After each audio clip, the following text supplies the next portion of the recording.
All right, I am Denise Mishra. I'm a senior at Southeast High School. And I'm Alexis Page, and I also am a senior from Southeast High School. And this poem is called For My Best Friend. Oh. The first day I met her, I found out that her brother and I had a summer fling. The moment she looked at the photo of the young soldier in his tight blue uniform, she jumped over the row of chairs and she covered her bright red face with her sweating palms.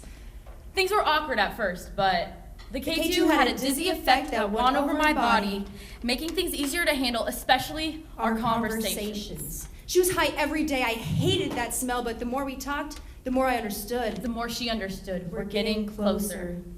The photo shoot was when our newly profound friendship became so much more than that. The camera captured the way the spring wind blew through her long dark hair, and with each sound of the shutter, a new and more beautiful memory of her deep eyes formed in the corners of mine, creating a source of light.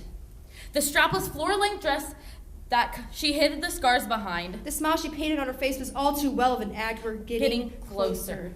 The summer nights got longer. Along with our conversations, I began to see past the beautiful smiles and the flirty laughs to see that she was hurting. She was broken and had nobody to have the courage to pick up a dustpan and glue the pieces back together. I see her. She stood 6 feet off the ground, but her confidence only stood 2.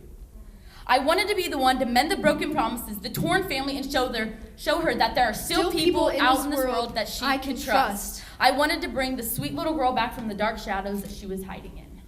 I saw what she was getting herself into.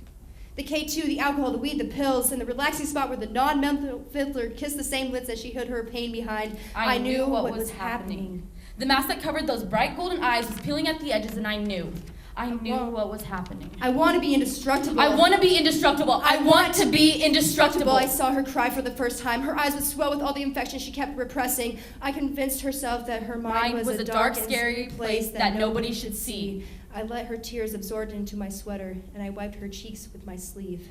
I remember like it was yesterday. The way her tears and scattered breathing blended together was a sound that would break hearts. She wanted them to feel all the pain that she had felt. The pressure of being the cornerstone of her family overwhelmed her with a never-ending tiredness. She painted pictures of my mind of how she wanted to go. All she needed was a rope and 10 minutes. She didn't want to feel anything anymore. We're getting closer. Her late-night phone calls of destruction and unsafe thoughts of harm would keep my mind from resting for days. I wanted to take it away. I wanted to ease this heavy load she'd been carrying. I wanted to take every single tear of her broken dreams that dropped from the floor from her hopeless lives and shattered on the cold, hardened wooden floor this world has put underneath her anxious feet. I wanted to keep the sun she infested inside me glowing and the pain far away from the warmth of her heart. She's my inhaler during the times where I forget how to breathe. When she can't do right for herself, she does right for others, but I see her. I see her. I see her in ways that nobody else does. I see her for music and for the pressure to be perfect in everything she does. I see her for her artwork. I see her for her words, the words she speaks, the words she writes.